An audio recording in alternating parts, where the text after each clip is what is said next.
Hello, welcome back in. Today we are talking about how and why you need to be confident in order to get the love that you desire. My name is Dr. Lilli. I help you heal from breakups and toxic relationships. Hi Unam, welcome to the chat.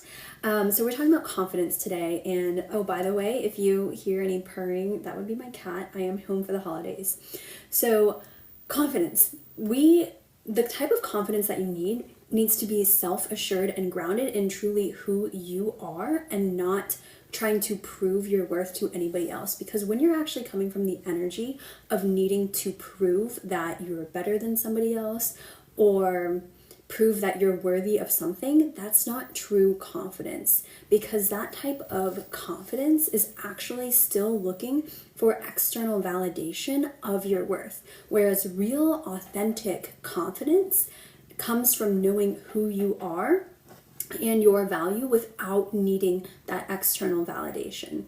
Now, insecurity itself is just plain unattractive. Nobody desires an insecure person, at least like on a conscious level and also on a subconscious level. Sarcastic, I see your question. I will get to it in just a moment. So, if you want to be more attractive and actually have that love that you want, you have to work through the insecurities that you have that are coming up, that are holding you back from going after what it is that you desire. Sometimes we can believe that we want something. Let's say we want a healthy relationship, but we don't feel confident in ourselves to get it or to take the actions to get there. So that could be we don't feel confident putting ourselves out there in a situation where we could get rejected. We don't feel confident in the way that we look. We don't feel confident in who we are or what we bring to a relationship that could be seen as valuable or appreciated by somebody else. But when you know your own internal value, you actually become so much more attractive to other people. For example, if you're going out, let's say you're at a coffee shop or a bar, wherever you're going to meet people, maybe it's even a hello, Brock, maybe it's even a social event, maybe you're doing pickleball or something like that, and you're approaching people wondering what they're thinking of you, trying to make yourself sound fun or interesting. People can feel that energy, and I'm sure you felt it too when you've interacted with somebody else who was very unsure about themselves. It made you honestly probably a little bit uncomfortable, probably felt like you needed to soothe them in some way, and so that was actually repelling the interactions and relationships that you desire. So also what happens, so for men especially in the point where you're approaching women, or a woman who's in her healthy feminine, she wants a man who's in his healthy masculine. And healthy masculine energy leads, it is grounded, it has direction, it is direct, it knows what it wants, it has a plan. And if you are unsure in your approach or unsure about what you should do to attract this woman, or unsure of what she would like, or maybe you don't have a plan for the date, you don't know where to go, or just have any idea of what would be good or fun or enjoyable for the both of you, that is going to do one of two things. One, it's going to show her that you can't lead or don't know how to lead, and that's going to be unattractive to her if she's in her feminine, and that's going to make her uncomfortable and either not desire you more, or it's going to shift her into her masculine if she's not grounded in her feminine energy. Or if you are with a more masculine woman, she's naturally going to step up and lead more, but that's going to shift her into that masculine role, and it's going to shift you into more of the feminine role, not taking charge. And I'm sure that if you want to be in your masculine energy, it's going to feel a little bit uncomfortable. It might seem enjoyable at first, but ultimately you're going to feel like this is backwards. This isn't the way that it should be going. And then she's not going to be as open and free and bringing that fun, playful, feminine energy if she has to be in her masculine. And ultimately, if you want to be the masculine in the relationship, that is going to have to flip in order for you to get what you want. So being sure of where you want to go, who you want to talk to. All of that is a level of confidence, and that's going to help create the relationship that you actually desire. Now, what you need to do if you're going out and meeting people or talking to people or wanting to approach new people is that you need to put the value on the action that you're doing and not the outcome. And this goes for every single situation, no matter what you're doing. So if you're going to the gym, you need to put the value on the fact that you are going to the gym 5 days a week.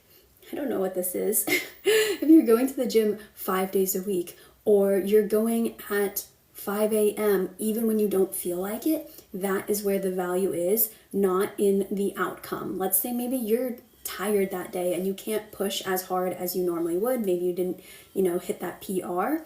Well, the value is the fact that you went and you did it and you did your best for that day rather than the outcome or not hitting that PR. So in terms of dating and relationships, the value is in going to talk to new people, having experiences, not putting so much pressure on what the outcome is, if this person likes you or not, because when you're focused on if they're validating you or they're having fun or they're enjoying the conversation, you're stuck in your head. You're going to be either more analytical and logical, and that's not going to shift the other person into this more fun, free, playful energy, or you're going to be just so insecure that you actually can't have a very natural conversation. So put your focus and value onto the action of you going out there and meeting people and putting yourself out there and being yourself, rather than if they seem to like you or if they accept your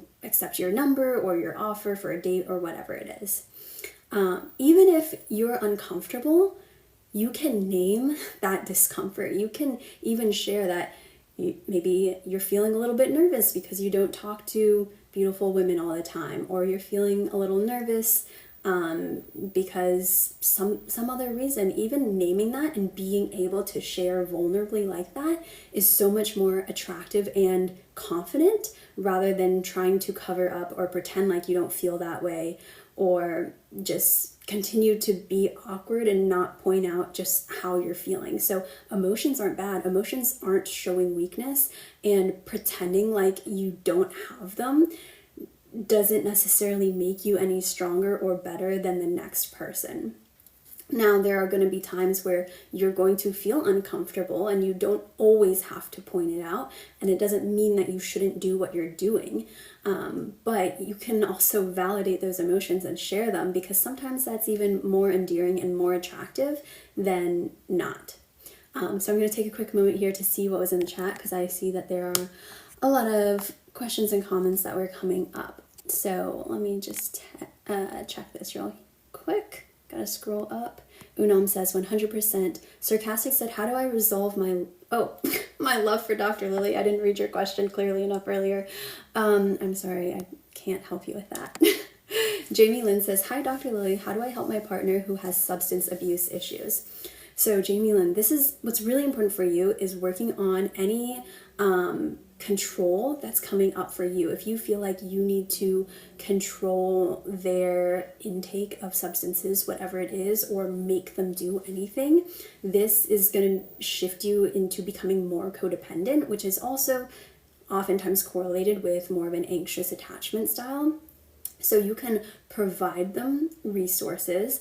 I would not overly resource them or give them so many things, or necessarily make all the appointments for them, because at that point you're parenting them, and while they may need help, you also need to maintain your own sense of boundaries, your own sense of self, and not make you part of the problem or part of the issue, and get basically what's called enmeshed, when you're more emotionally involved in basically their issues or their addiction, rather than caring for yourself, or allowing yourself to get so stressed out and micromanaging all of their behavior, and forget about yourself. So I also recommend you can go to CODA meetings, so it's Codependency Anonymous, or you can go to, I'm not sure what kind of substance abuse, but Al-Anon, which is a segment or sector of AA.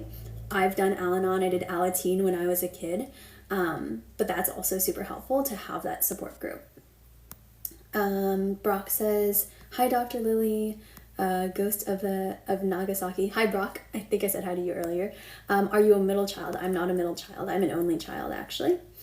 Eddie NYC 99 says, it's been 2 years. How do I get over it, doctor? Well, the first question is, what are you still stuck on as far as this relationship?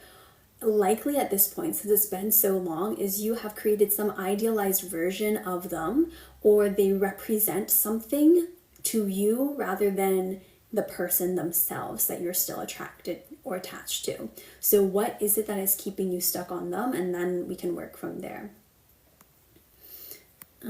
Thank you, Timbo. Ghost of Nagasaki, I said I am an only child. Let's see. Javi says, how do I get my girlfriend to text me? Because she never texts me. Why doesn't she ever text you? And what do you consider never text you? Does that mean a couple times a day? Does it mean every few days? What does that look like? And why, depending on how much you want her to text you, why doesn't she want to text you more? You can't force anybody else to text you. You can only identify, is this working for me? Is this the level of communication that I desire to have in a relationship, or that is sustainable for me in a relationship? Personally, I'm not a big texter. I don't like texting people a lot. I prefer phone calls. So it could be you need to just have a conversation about what kind of communication works best for both of you. What do you prefer? Does she prefer not to text much during the day and to talk on the phone at night, FaceTime, do voice messages? What is it that she needs and what is it that you need as far as communication, and have a discussion around that. But ultimately, you cannot force her to communicate more with you. You just need to figure out what works and then decide, will that be sustainable for you in your relationship? Lane S6 says, it's true. Okay. Is it true if brown or tan Chinese women are likely to seek white men because they feel inferior to other girls? This is not a question that I would normally answer, but I'm going to answer it and say I do not believe that's true. Wyman T says, I don't know what they said, it just refreshed. A lot of people are commenting on me being Chinese. Very interesting. Galito says, what if she sees that confidence and masculinity as a threat or rejects it entirely? So if she's seeing confidence and masculinity as a threat, first we need to identify, what are you defining as confidence and masculinity? Is the energy that you're putting out there dominating, forceful, controlling? Because that's actually an unhealthy form or level, more of the shadow side of masculinity rather than true healthy masculinity, which has direction. It knows what it's want, but it's not forceful in it. It leaves room for changes or just space, safety, because a healthy masculine creates a container of safety for the feminine. So if it's more of that dominating, it's not going to feel comfortable for her. So however, if you are coming from healthy masculine and she rejects that, then it could be because she's in her masculine energy rather than in her feminine energy. Phil says, oh, I didn't know they had, okay, Victoria's Secret models on here. Thank you. Homo sapien 20 says, hello, hi. Brian Lars says, dang, it's hard to focus. Okay, still, I know I do look young for my age. But I am a doctor. I went through all the things, so I promise I'm not that young. Brian Lars says, okay, thank you. Beaton says, what is my black pill rating? I have no idea what that is. TZE says, she pretended to be the perfect girl, but she was pretending, and I'm still attached to the version she pretended to.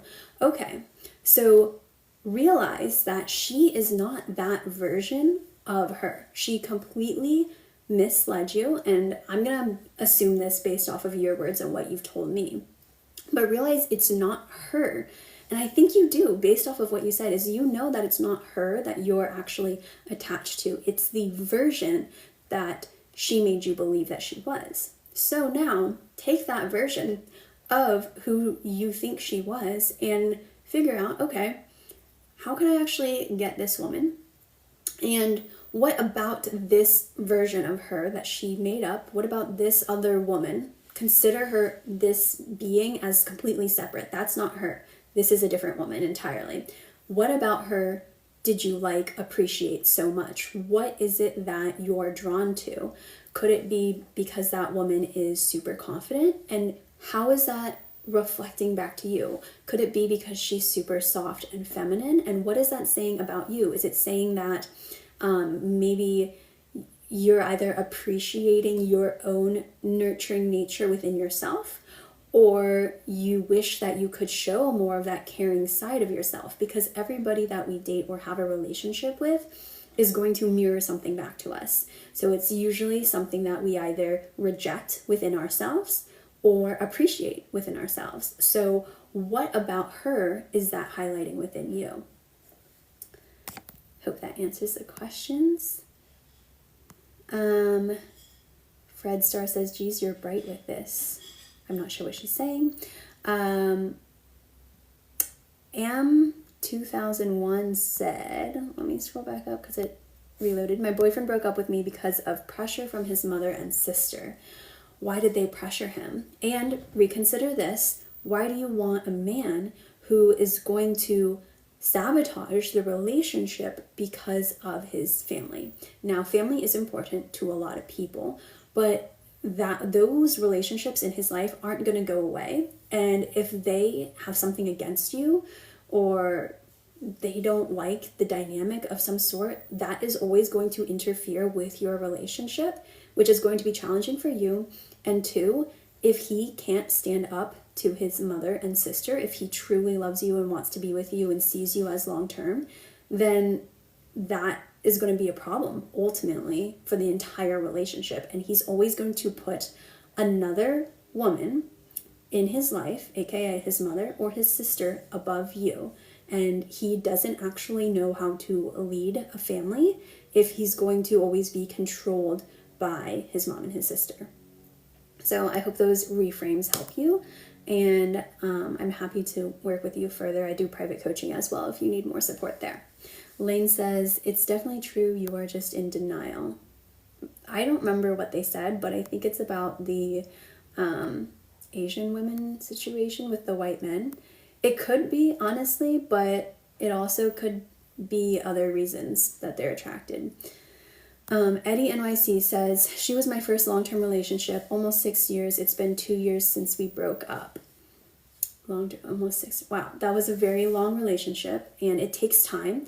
But I want to know more about what are you doing? What have you done to actually heal? And again, if she pretended to be this other person, what is it about that person that you value? What is it that it's reflecting back to you? And that's how you start to heal. But I also do, it sounds like this is pretty deep, and I do private coaching, so I'm happy to work with you more on that, more personally. Sarah Beauty 83 says, he left me for other girl but he said he always said he loved me every day for a year. My ex he left me for another girl, but he said he always said he loved me every day for a year. Here's the thing. Love, unfortunately, is not enough to sustain a relationship, to sustain a healthy relationship, at least. And somebody, unfortunately, can love you and not love you in the way that you need, or not show up in love in every facet of the meaning, aka showing that in action.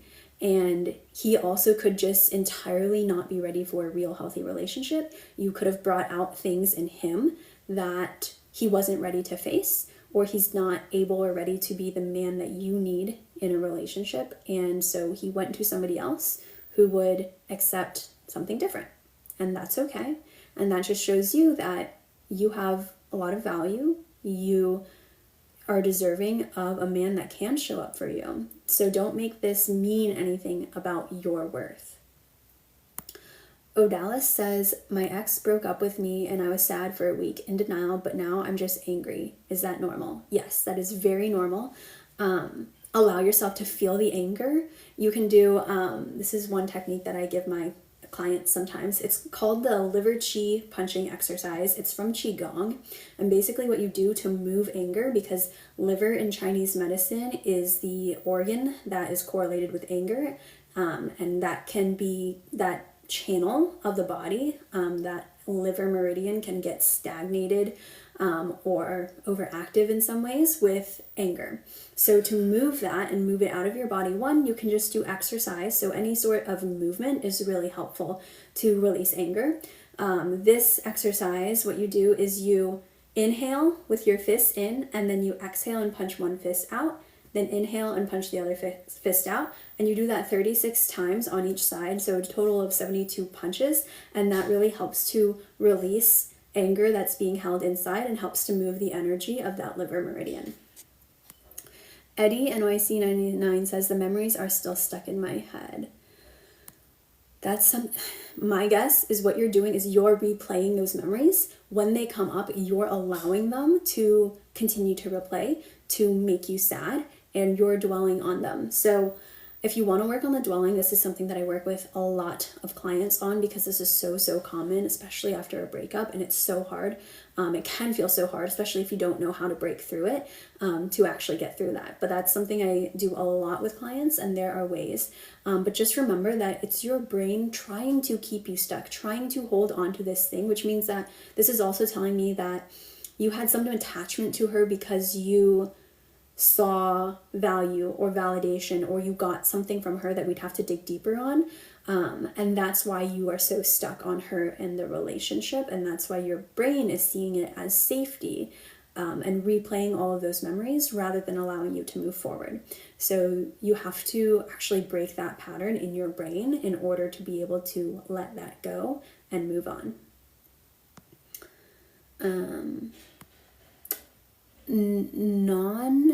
No-need username says, no-need username says, she replied back to my happy birthday greet, but did not reply for follow-up. Her birthday was yesterday. So I'm not sure who broke up with who, but that's because a happy birthday one is a very, very cliche way to enter back in. And it also doesn't give any direction, initiation, doesn't take any accountability. It doesn't tell the person what it is that you're trying to get from this, because you're probably trying to do more than wish her happy birthday, especially because you're asking about it now. So she doesn't know what it is that you want. And if you're expecting her to lead that, or lead reconnection here, that's probably not going to happen. So if you want that to happen, depending on the dynamic, then you need to actually lead and share what you're looking for. Okay, this reloaded. I do want to get back to what I was saying about confidence, because it's extremely important. Somebody says, 42069 says, do you recommend getting tattoos? I do not recommend getting tattoos because I think the ink is toxic. You can get tattoos if you want to, but generally with my background in naturopathic medicine and natural health, I just don't believe that the ink is going to be good for your body. And it could, I don't know the research on this, so I'm just saying I think there's possibility that it could leak toxic substances into the body, and I just am not a fan of that. Jay Sean says, what if my girl starts using her toys more and giving me less? It sounds like you need to have a conversation about how you're working together in that way. The Real Danish 77 says, do you believe in the phrase once a cheater, always a cheater? Oftentimes that is true. It really depends on the situation. I think some people, especially if they did it a long time ago, have worked on themselves, acknowledged the hurt, acknowledged the pain. If they've really changed as a person since that happened, especially if they were very young, they can be different. But especially if the cheating happened later in life, when they should have known better, when they should have the emotional and physical control, that they are very likely to cheat again. And that's when I just don't believe in general that it's worth the risk. Ness says, I have approach anxiety. Any help with that? Yeah, so one, part of breaking through that is going to be repeating the tough things. So putting yourself in that uncomfortable situation and stop focusing on the outcome. Don't think about what they think about you. Think about how to make this interaction fun for you. How do you make it entertaining for you? What else you can do is you can regulate yourself beforehand, because the anxiety is probably being felt in your body. Maybe you're getting sweaty palms, your heart is racing. So to help calm your body and make it easier for you to have a clear mind when you approach, is you can do a simple technique like tapping.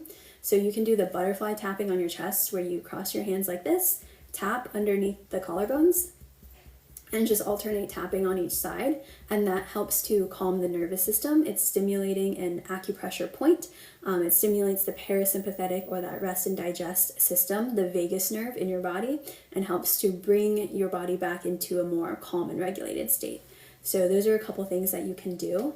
I had thought in the past about doing a rejection boot camp, basically a challenge to get over this fear of rejection. If you guys are interested in that, I would love to hear if that's something that you'd be down for. Dimitri said, my ex broke up with me because our argument gave her an ick and her body rejected it. Like what? Okay, so a couple of things. I do think that that is possible. I think all of our bodies are very aware of who we're around. They're very attuned to the energies that other people are giving off. And especially women, they are connected to their intuition. They are connected to the spiritual realm more so. So I think it is possible for somebody to feel it in their body, feel that they're not in a good situation or relationship or environment, and listen to that. I've experienced that myself, where the anxiety or fear around a situation made me actually have like stomach pain or pain in my neck. And because I was so attuned at that point, I knew that it was because of the situation, but I 100% believe that that is possible. Now, I don't know what happened in your relationship, but that is probably the reason. And I'm guessing maybe there were some other things that were making her feel unsafe. And ultimately, what that comes down to is a lack of safety in the body. So either something that you did has made her feel unsafe, and she has not been able to feel that safety again, or she has her body is picking up on some unconscious feeling of lack of safety. So if you want that relationship to work out, you have to rebuild the trust and safety within it. Thank you, Juan. Thank you, Chris. Thank you for the compliments. Daisy Melody says she wants to get back together, but we aren't aligned on kids. If you're not aligned on kids, then you don't have the same life goals, and ultimately you're probably going to end up in pain. So I recommend focusing on what it is that you want and need in your life and in your relationship. Am220,001 says he said there was a lot of jealousy from his sister, and one day he simply said he was not prepared. That's really very weird. That sounds like emotional enmeshment, which is an unhealthy entanglement of emotional energy. So basically, he is trying, it sounds like he might be trying to manage her emotions or her jealousy, and she for some reason has this possessiveness over him that is creating an unhealthy dynamic between them and between you and him. So ultimately, I think that's for the best. Aquarius PQ16 says, I've been broken up with my ex for 4 months. I still think of him till now. That is very common. I don't know how long you guys were together, but again, like I was telling other people, figure out what emotions are coming up for you. Are you avoiding them? Are you trying to distract yourself? Or are you also allowing yourself to feel them? When you can feel them and process through what actually came up in the relationship and the breakup, that'll help you be able to get through it more easily and more quickly. Because so often what happens is that we have anger or sadness, grief, that has come up from the interaction, and we're holding on to that energy, which is why we get worked up again, which is why we're always thinking about it. So when you're able to actually release that, then you're able to move on. Tommy says, how to get a TikTok girl to like you. that depends on the TikTok girl. So yeah, that really depends on her style. Julia, thank you so much. You're so sweet. User says, what's the best way to find yourself after a breakup? Start doing new things. What are things that like you've always wanted to do but you've never done? What is something that you've always been curious about but have never done? Start trying new things that you've had interest in. Do things that scare you or make you feel a little bit uncomfortable.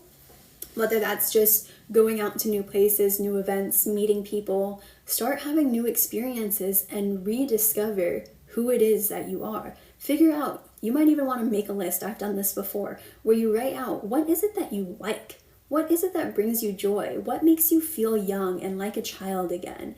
And sometimes it helps to write it out so that you actually know that you know yourself. Because at times you can be like, who am I? What do I even like? What do I enjoy? What do I not like? And it's ironically easy to forget who you are because you're so used to yourself. Or maybe you've never really thought about it. So write those things out, have those new experiences, and figure out what actually works for you, what feels good in your body, what feels light, and what doesn't work for you, what feels like it's retracting or restrictive. You can go into situations and feel uncomfortable and that not mean it's bad for you. So you might feel uncomfortable, but also excited at the same time.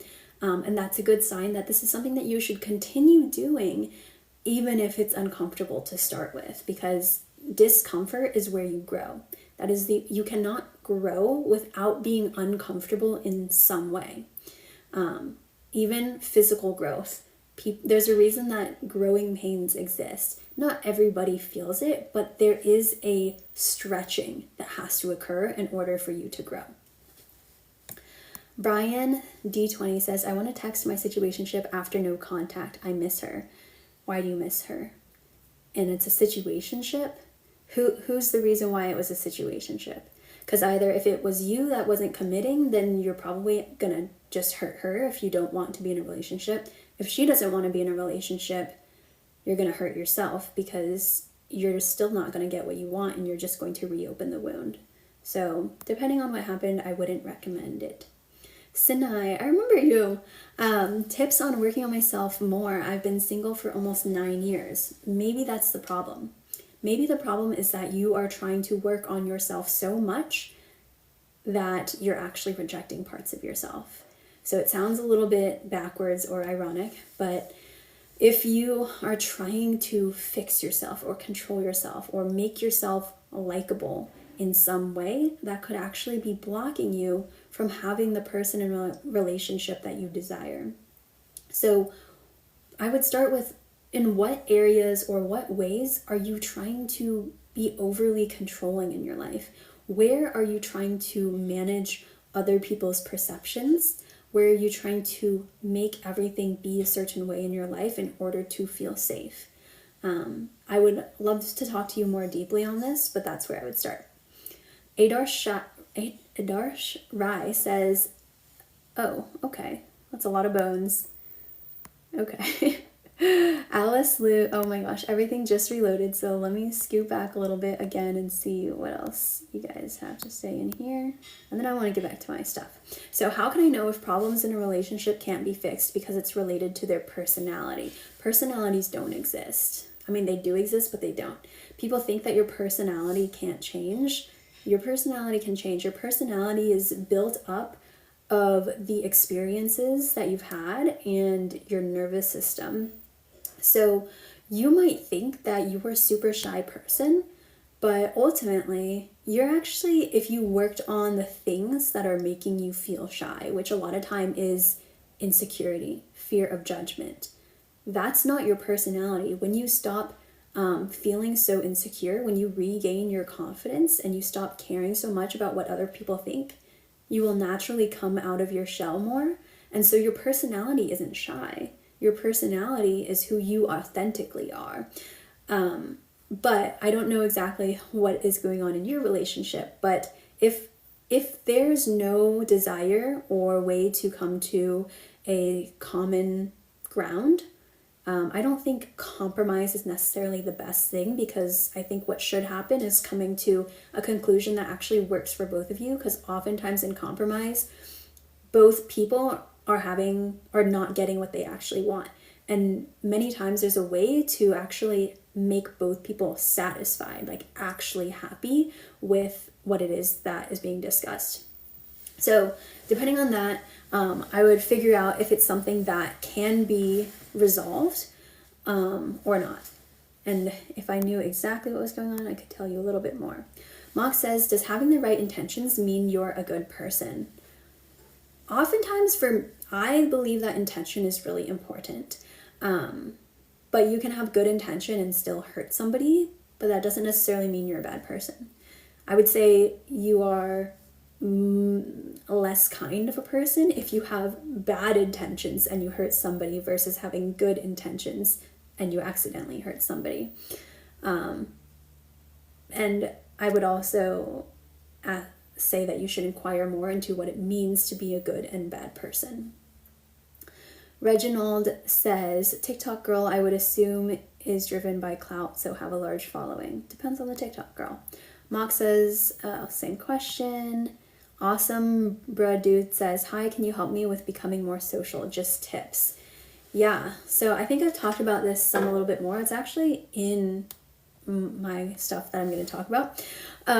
But one, figure out what you like to do. Figure out the type of people you want to interact with, because maybe you're looking in the wrong place. Maybe you're a huge fan of board games, but you're always trying to be social at sports games or something like that. Or you're always trying to be social in the club or at the bar with people that you don't actually vibe with. Maybe you don't enjoy drinking or enjoy loud music, and so you're trying to force yourself to be social in the wrong social interactions or with the wrong type of people. Not that they're good or bad people, but just not the right fit for you. And then go somewhere on a consistent basis. This is why I like social clubs, hobbies, things like that, because you're going to get exposed to the same people, and naturally you're going to start building interactions, relationships with them, which will help you be more social. And then you can also organize a social event yourself, like maybe a coffee meetup or a game night or something like that, where you have a meeting place and you can bring all the people together.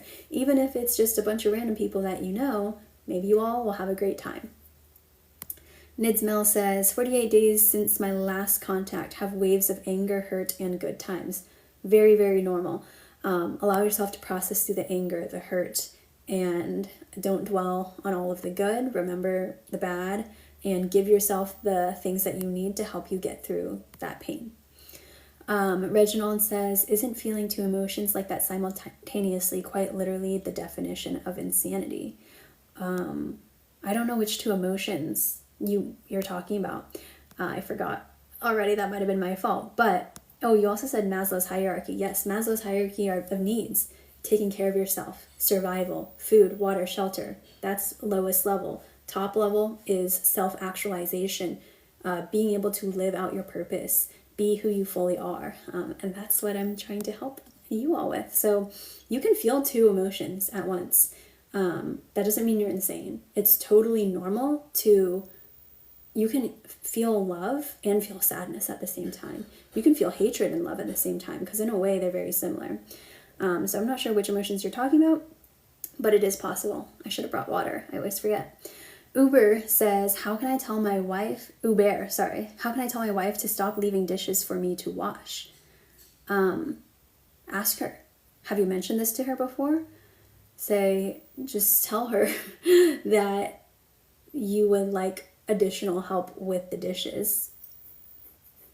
Tell her that you love her, you care about her, and it's taxing to you. I don't know exactly what it is that you need, but you can also, this is where it's not about the dishes, right? It's more about respect, recognizing your needs. Maybe you're stressed out already. You have a lot of things to do. You feel super busy and it feels like she doesn't care about you. And that's where you need to go to actually work through it more at a deeper level, and not make it so much about the dishes, but what kind of support do you need from her? And also you can throw in a compliment and appreciation. You could start with that because that always puts people more at like ease. They feel good, they feel appreciated. Don't make it like an attack. Just share more about like how you feel about it and what you need from her. Valencia Jose says, why would my ex unblock me and email me even though she has a new boyfriend? Oh, well, she might be interested in you still. She might be covering up her emotions and avoiding things with this new boyfriend. And she probably, the reason that she's emailing is probably because she doesn't want her new boyfriend to see. So I would also think about, is this the kind of person that you want to be with? Somebody that will be in a relationship with somebody else and then messaging their ex like this on the side, even though the ex is you. Okay, let me pause because I do want to get back to my notes about confidence here. So insecurity will always push a partner away. If you have this extreme insecurity and you need somebody to validate that you're right, you need somebody to make sure that you feel safe, this is coming from control, from force, from possession, and it's coming from attachment and not love. And this will make the other person feel like they can't be themselves, feel trapped. And that is not the environment where love grows. So that level of insecurity will manifest in the same fear that you have, because usually insecurity comes from this fear of abandonment. And if you're afraid that they're going to abandon you, you will naturally cling on if you don't have that safety and security within yourself already.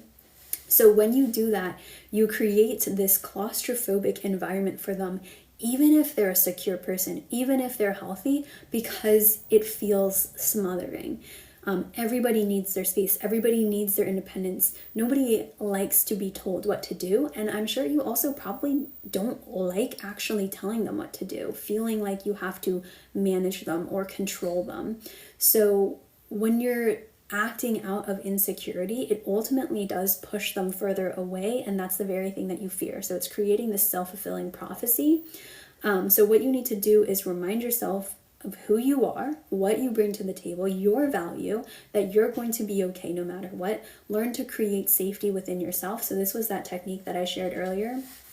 A good one is doing that butterfly tapping under the collarbones, just like this, to calm your nervous system. And that's how your body will still feel safe, because especially if the insecurity is coming out of nowhere, like they haven't done anything wrong, they haven't given you any reason to doubt them, that is going to just create a more suffocating environment, which means it's up to you to soothe yourself. It can't be up to them to manage your emotions. Anybody else that is trying to force you to feel calm and safe and secure, or trying to put all their energy to make sure that you're okay, they have their own things to deal with, because they're still in that caretaker role. They're still in that fixer role, and that's actually not a healthy dynamic. So you need to be able to manage yourself, or it will ultimately push them away.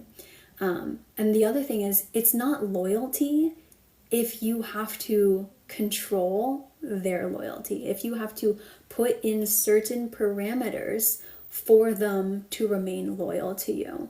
So if they're not allowed to, I don't know, let's say like speak to a woman in the world, or they're not allowed to speak to another man in the world without telling you, you're trying to manage their interactions and you're not even giving them the space. If they're not allowed to do that, that's not real loyalty. They're just restrained. But, and I'm not saying that you should allow cheating or anything like that, but I'm saying that if they technically have the option, but they're not doing that, that's real loyalty, because that's them choosing out of their own free will to remain loyal to you, to be honest, to not stray and look to be with anybody else. That's where real loyalty lies. Okay. Jovine says, why don't I feel the drive to want to know someone more after I meet them? Happening a lot. It depends. What is it that you don't like about them? Is it superficial things? Are you trying to, what could be happening is you could subconsciously be trying to protect yourself by not allowing anybody in, by looking for flaws in every single person.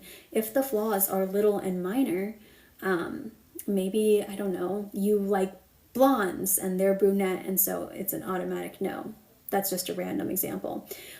If it's that, then you're probably being overly perfectionistic, which is a form of self-protection.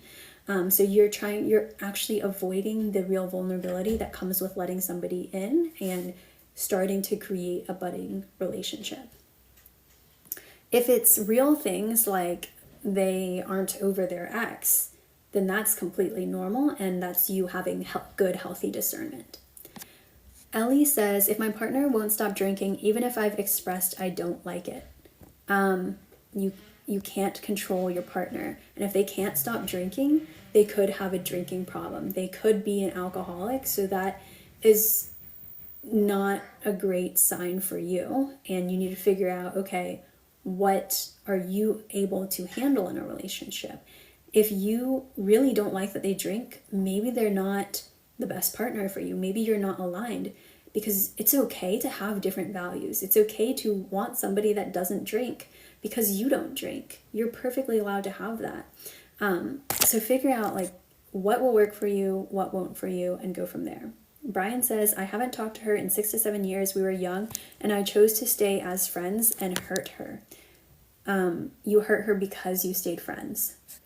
You haven't talked for 6 to 7 years. I'm not sure where the question is as far as that. But is the pain lasting? I'm not sure where we're going with that, but I'm sorry, I can tell that there is some pain around there. Everything reloaded, so I have to scroll back up, and also my little stand here is not working very well. Okay. I want to be with her again, write a new story together, says Brian, and you hurt her. Well, if you truly want that, and figure out where that's coming from. Is it because you feel bad? Is it because you're lonely? Or is it because you actually value her as a person? Have you recognized where things went wrong?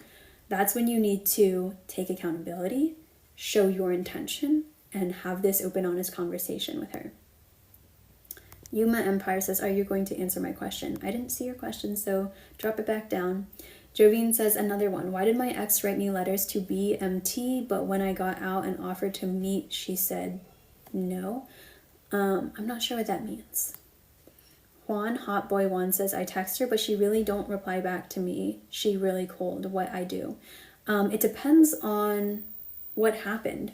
Did you sabotage the relationship in some way?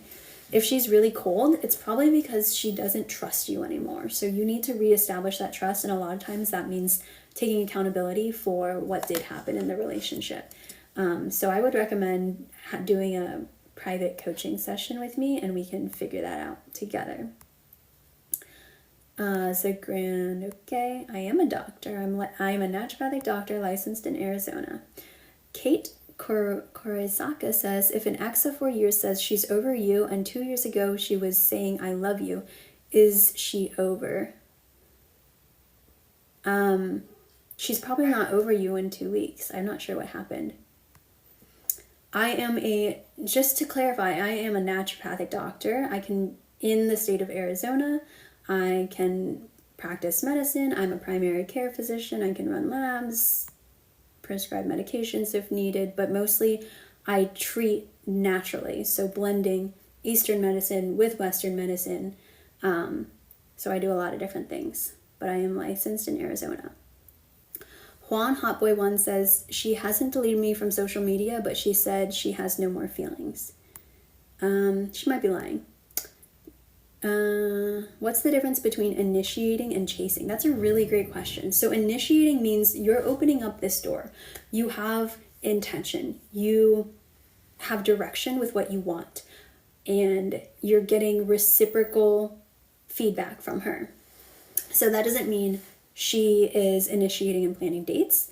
But it means that she is there. She is receptive. She is bringing energy. She's excited to get to know you more. She wants to get to know you. She's happy to be there. That's you initiating and leading these interactions, versus chasing is you're going after her and she's giving you neutral whatever answers. She's not responding to you. Like maybe it takes her a couple days to get back to you and you're still going after her. Maybe she's told you she's not interested and you're still trying to be with her. That's chasing, because chasing means that somebody is running away. Somebody doesn't want to be there. Because to chase means something is leaving. That would be chasing energy, and that's not healthy energy. That's not healthy masculine energy.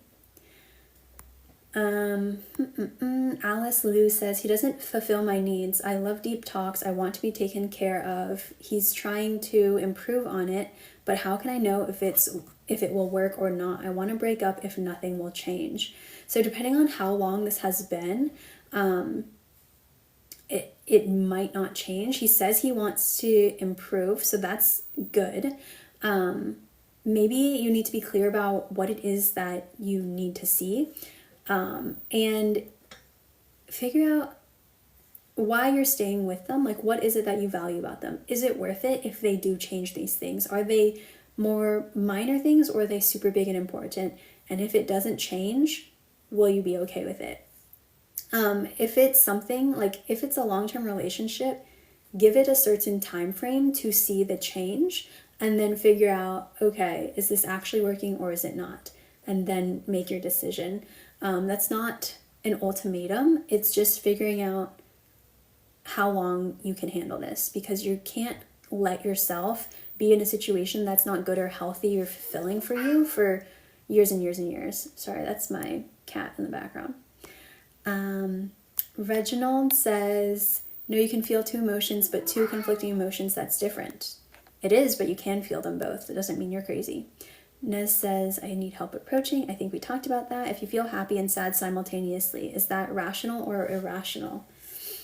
Why does it need to be one or the other? Can't it just be? Brian says, how much space is needed in a relationship so it doesn't burn out? I think that depends. It will depend on the person, but you do need, I would say you need to maintain your hobbies. At least you need to have some, time with your friends, and they should have time with their friends. If you're worried about burnout, there's probably some fear around it not lasting. There's probably some fear and desire to control the outcome that is actually what's making the relationship harder, rather than the fear of it not working out, or rather than like you actually not having enough space. Dimitri says, how do I win back an avoidant ex? So you don't win an avoidant ex back, they come back. And the only way that they're going to come back is if you focus on yourself. If you detach from them, you rebuild your own life, you figure out what it is that you want and need. You create safety in yourself. If you have personal safety, and that means healing your anxious attachment, it's much safer and more attractive for an avoidantly attached person. And when you work on your own safety, security, having your boundaries, knowing your needs, then you can be, one, more clear with them, and two, you can then decide from a more grounded place if this is really the partner that you want to have. Can they really show up in the way that you need and deserve? Chris says, I'm trying to date an avoidant. She responds timely but gives me breadcrumb responses. Why? How do you know she's avoidant? Is she avoidant, or is she not that interested? Because I want to know why you think she's avoidant. Avoidance, especially at the beginning, they appear secure because the vulnerability, the closeness hasn't been created. It's not that serious or real. Versus if she's just not that interested in you and it's at the beginning, then she is going to be very inconsistent. She is not going to be responsive to the things that you're proposing to do, dates or whatnot. So it could be that she's actually just not that interested. El Naturista says, I feel safe. Good. Chris says, she asked me, if you think I'm avoidant, why bother? Why would she ask this? I just dropped something. If you think I'm avoidant, why bother? She might not believe that she's worthy of it. She might not believe that she's worthy of anybody trying. So that comes from low self-worth, she might also be questioning your security, like your confidence.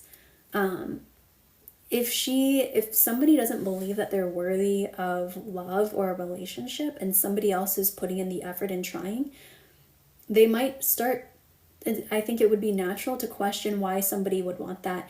And if she knows that she's not showing up healthily, then it is going to make her question you and your actions and your level of self-worth if you're trying for somebody who is not available to you or doesn't want you. I love telling people to do what I do. I'm a butterfly tapper. Oh, El Naturista, great. I know, it's actually so calming. Ramsey Vision says, excuse me, I just lost my job a week ago. I'm just asking if I could apply as your graphic designer. I don't need a graphic designer, but thank you. Okay, reloaded. It reloaded, so let me find it and then go back to why and how to build up your confidence even further.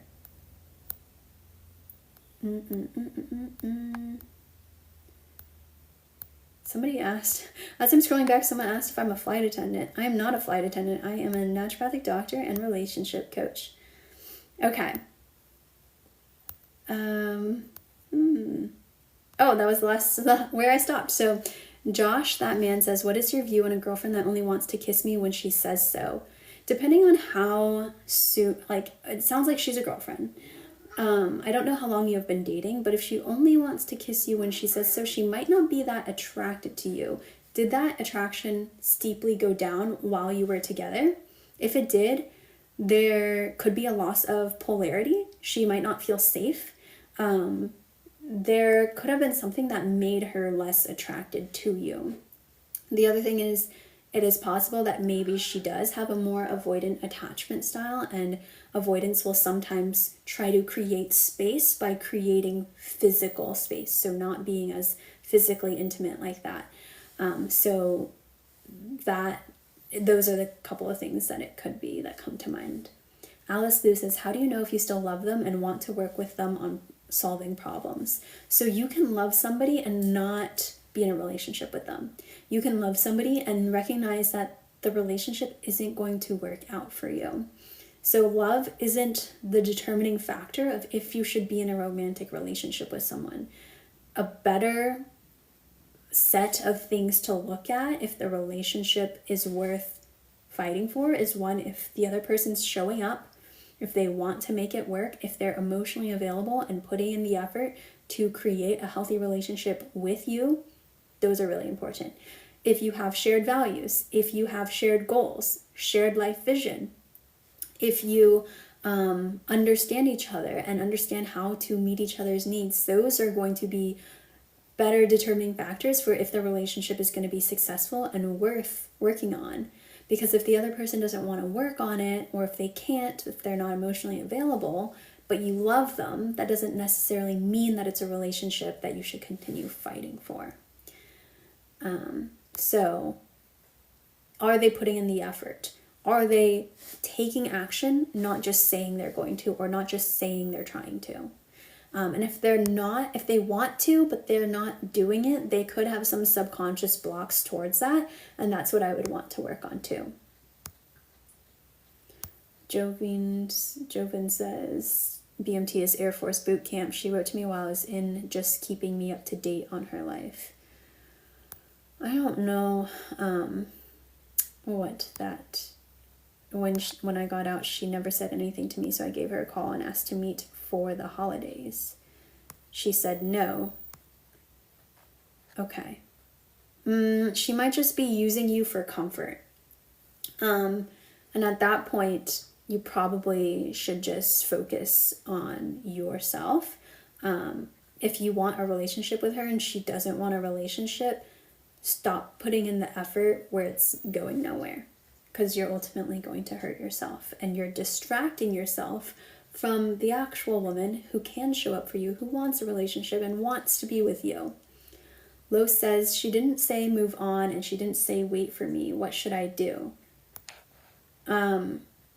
Well, if she broke up with you, If she broke up with you, probably move on, but it also depends on the circumstances, because maybe there were a lot of things that you needed to work on and she would actually want you to get back together. So I'm not sure. It depends on what was happening. Michael, what makes you happy? What makes me happy is I love dancing. Dancing of all sorts of types. I've been doing country swing dancing, but I did dance team in high school and college. So I've been also getting back into like jazz, contemporary, hip hop, those styles, heels, reggaeton, all different things. JV, my wife's boyfriend is cheating on her. Should I tell her we are poly? Oh,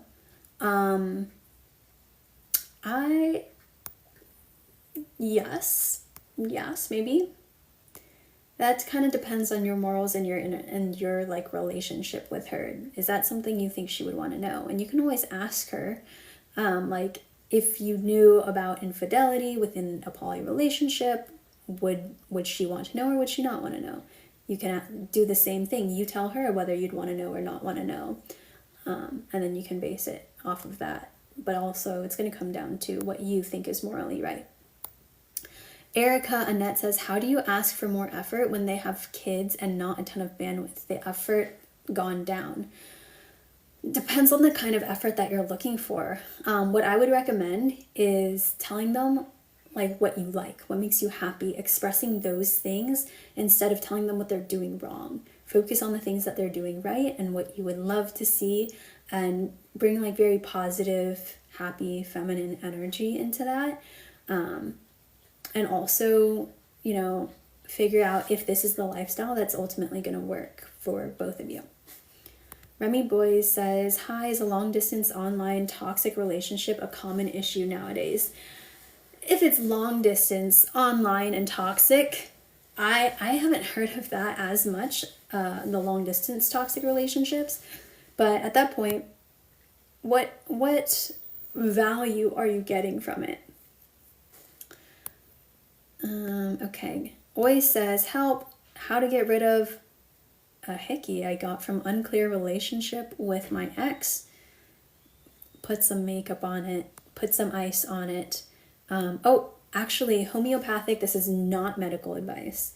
Not medical advice. I'm not here to diagnose or treat. But a remedy that we use often, it's a homeopathic remedy called arnica. You can get the cream version, is really good for bruises. That's what I personally use a lot. Or you could take the oral version, the white little homeopathic pellets. It's good for bruising. So I'm not sure how quickly you need the bruise to go away, but that would likely be helpful. It's generally used for bruises. N says, as honestly as you can answer and based on your post on 11/25 about men, can you date a man with no job? I don't remember what post you're talking about as far as November 25th. Can you date a man with no job? So it depends on what you're looking for, and it depends on a few things. How old is he? Is he searching for another job? What kind of mindset does he have around providing and like being financially stable? Because what's less important than like the money itself or the job itself, while those are important, it's does he have the ability to provide for himself, to be financially stable for himself, and to also be able to support a relationship. Now, people can have whatever relationship or agreement they want financially in their relationships. That's up to them. But you need to be in a relationship, you need to at least be stable for yourself. And what's more attractive or more important is really, can he take care of himself? Does he have ambition? Is he looking for a job? Is he intelligent? Does he have the qualities it takes to have a job or start a business or run a business? Those are going to be more important than his exact position right now. Glitter Baby Cola says, is it normal for an avoidant to still try to talk to you 4 days after they break up with you? I would say yes, because often then the pressure's off. They're no longer required to be emotionally available to you. They're no longer required to have certain responsibilities associated with the relationship. Now they just get the benefits of being with you. And now I have to do this puzzle thing because I've been going on for an hour here. They just want the benefits. Thoughts on sports betting as a side hustle? I don't know. I'm sure you can make money with it, but you can also lose money with it. I'm not Korean. Remy boys. All right. You deserve better. Throwing in some stuff. I don't know what black pill means. Okay. Let me go back to number 3 as far as confidence and dating and relationships. This is why. Okay, so I'm talking about why you need to be confident, because confidence is magnetic. Confidence gets you what you want in pretty much every area of your life. So this is also why you never, ever, ever should beg after a breakup, because again, this is lowering your value. A confident person knows who they are, knows what they're worth. They're going to see somebody who doesn't want to be with them and know that that's not a good relationship for them. They're going to see that person and say, whoa, that person isn't ready for me, isn't ready for this relationship. I know I have value. I know I can have a healthy relationship. I know I can be with somebody who wants to be in a relationship. So I can say goodbye. I don't have to cling to them to prove that I'm worthy of love or prove that I'm enough. I'm confident in myself. So never put yourself lower than them if they're breaking up with you. That's why you never beg. When you have confidence, you don't beg. You accept the truth and you move on. And it's so much easier to get over a breakup or relationship when you're confident in yourself, because you know that better is out there for you. That rejection, the breakup, is just realignment to what actually serves you, what actually is in alignment for you. So you can say, thank you for sharing where you're at. I want to be with somebody who wants me and the relationship as I am. And you can say that when they're breaking up with you, just like, thank you for letting me know. I hope that you find whatever it is you're looking for. I hope you're happy. I, have care for you. I appreciate our time together. And I recognize that I get to be with somebody that wants to be with me. And if they try to come back to you after breaking up with you, you can say that to them as well. Remind them, thank you again for sharing that, but I want to be with somebody that knows they want to be with me. And if they're coming back and they're being accountable and have intention, and they have shown with a track record that they can now be what you need them to be, then you can have some discernment and see if maybe this relationship will work out for you. But if not, then a confident person sticks to their guns. They know what they want, they know what they need, and they're not going to question it based off of something on the outside. They're not going to question themselves based off of somebody else saying that they aren't worthy of it or saying that they don't want to be with them. Okay. Oh my gosh, I'm running out of breath. Let me scroll back up to these questions here. Someone says, I love you, Doc. I think my dog is a narcissist. Your dog is not a narcissist. Like that question, if you think I'm avoidant, why bother? You don't ask that to a friend. I don't doubt you might be right. She just might not be that into me, but why engage so much then? Because she is entertained by it. Maybe she's lonely. People do that all of the time, unfortunately. I'm still trying to scroll back to where I left off. Okay, almost there. She blocks and unblocks. She had a controlling ex. She self-regulates a lot. She's single for 3 years, says Chris. She blocks and unblocks. Who says she self-regulates a lot? And just because you self-regulate in the moment doesn't mean that you are actually really healing. Because if you're self-regulating, then you're also being able to problem solve. You can get through conflict. You can express yourself. And if you actually heal, things that would have triggered you in the past stop triggering you. So that's where the real change happens. Simply Close says, you're so pretty, wishing pregnancy on you. Triplets. Thank you. I'll take that as a compliment. I don't know if I'd want triplets, though. That seems like a lot to do at once. Yapayo says, my work crush responds to my Microsoft team messages when I'm offline. She's not interested in me, ? I don't know why you're overthinking that. Lenoko says, why do fearful avoidance rewrite the relationship retroactively? I want to marry you to I never wanted this.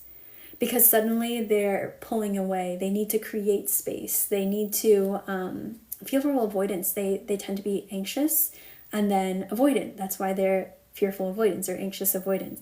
So they're going to toggle between really desiring you and really wanting that closeness and intimacy, but then also being triggered by it and being very afraid, and so needing to pull back. That's why their story is going to change.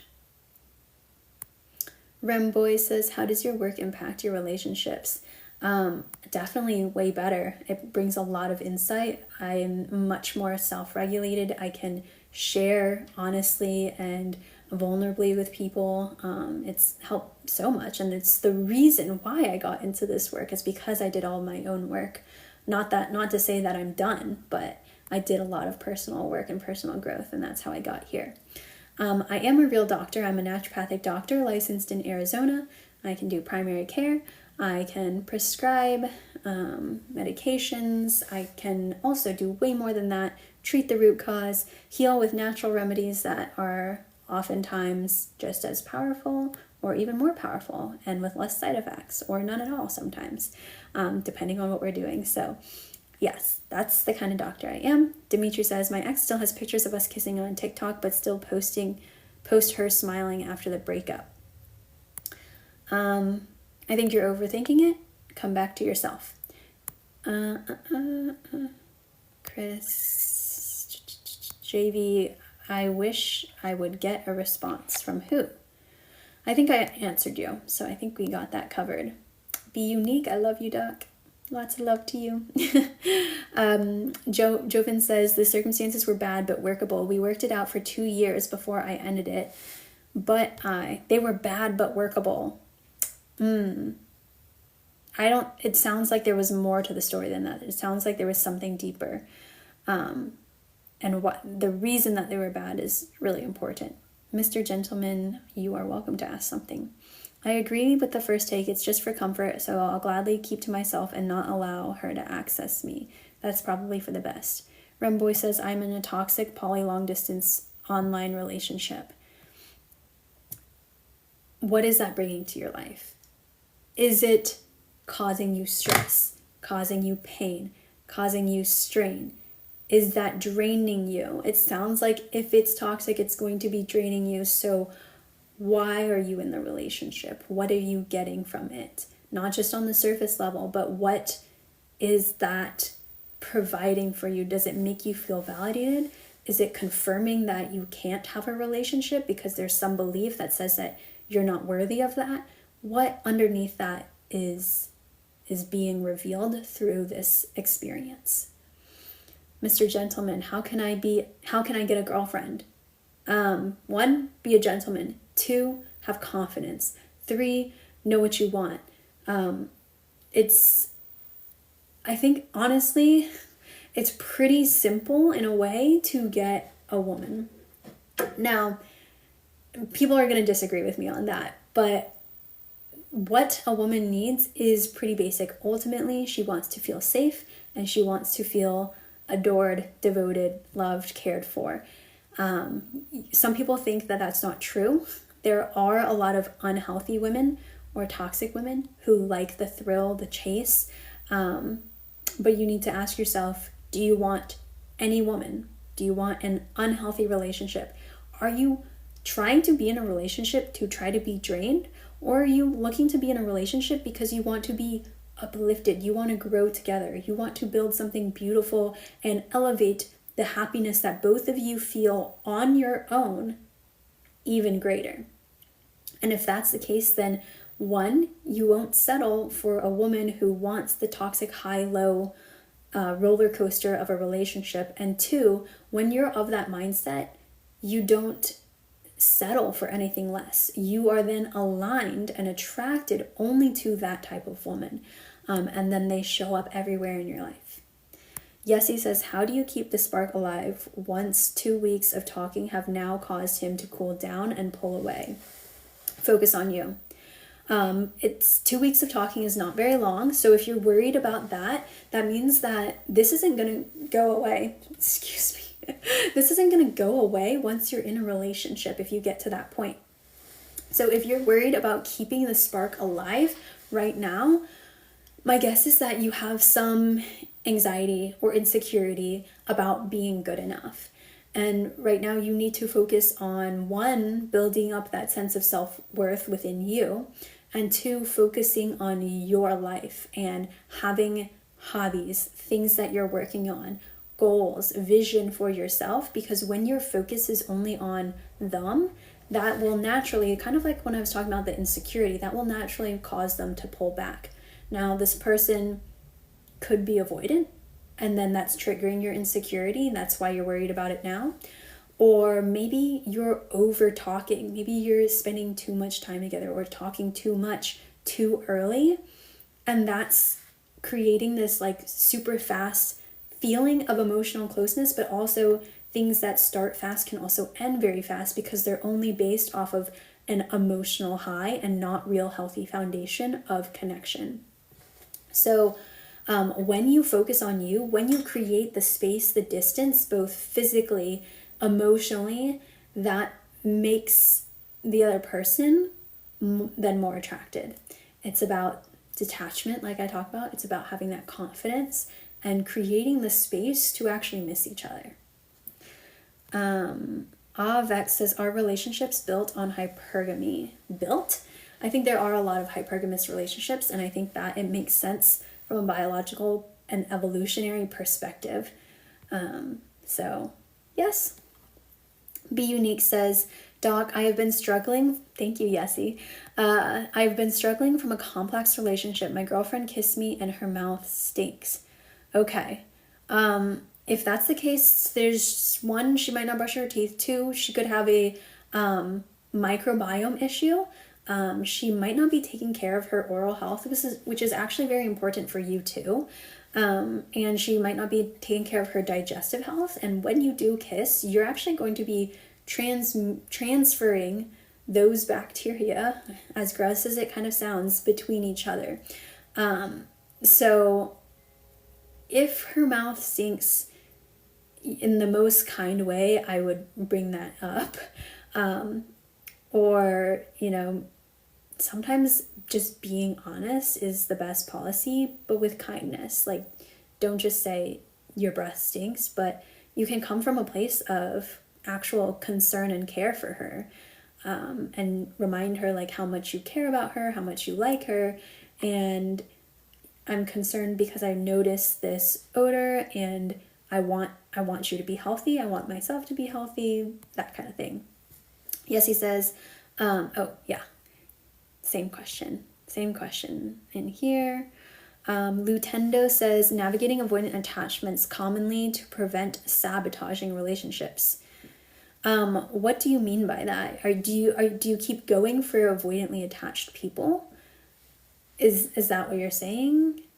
And that's the sabotage that you're talking about? Because that to me sounds like that's the sabotage, but I'm not sure what your question is asking.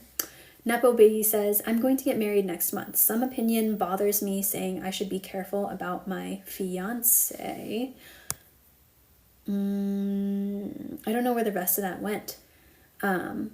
But if there are concerns about your fiance, especially certain ones and from certain people, like if they're people that have been close to him or are very close to you or know him in a certain way, and depending on what kind of concerns they're bringing up, I think that is very important to consider. And if you also don't feel like you can talk about these things with him, then there's something probably more deeper that needs to be understood and recognized in the relationship. Because you need to be able to have an open, honest conversation with your partner. You need to be able to know them fully and be able to trust that they're going to share honestly with you. And if that hasn't already been established, it's not going to be created once you're married. So establish that now. Advice the gents need is to get. It's Pav says, should people with a lot of trauma date PTSD or not until they have resolved their trauma? The should is a tough term, but I would say they can date, and it's important for them to work on their trauma, because you can heal a lot. You can create a lot of safety when you're with somebody that can handle that. but make sure that you're working on yourself and you're not relying on your partner to create that safety for you or to heal you or be your therapist. Yes, a partner is going to support and nurture you, but they can't try to fix you or be more than what a partner should be. So I think it's possible, and there are so many ways to heal and work on PTSD. Homeopathy works great. That's what I use with a lot of patients. It's super helpful. Personally, I also use NET, neuro-emotional technique, which is a way to release stress, trauma that the body is holding on to. It's very fast. It's very effective. It's very gentle as well. It doesn't require any machinery or anything, but that's also a really great thing for PTSD. Acupuncture can also be used for PTSD. There's a lot of really healthy, good, natural things for that that you can do. And don't feel like you're broken or something's like wrong with you just because you have PTSD. A lot of people have PTSD or CPSD, which is complex post-traumatic stress disorder, which is when you've had traumas. They might have been small or micro traumas where you were told that you're stupid, or that you're not good enough, or that you talk too much. Those can be like little t traumas, but can create lasting impact within you.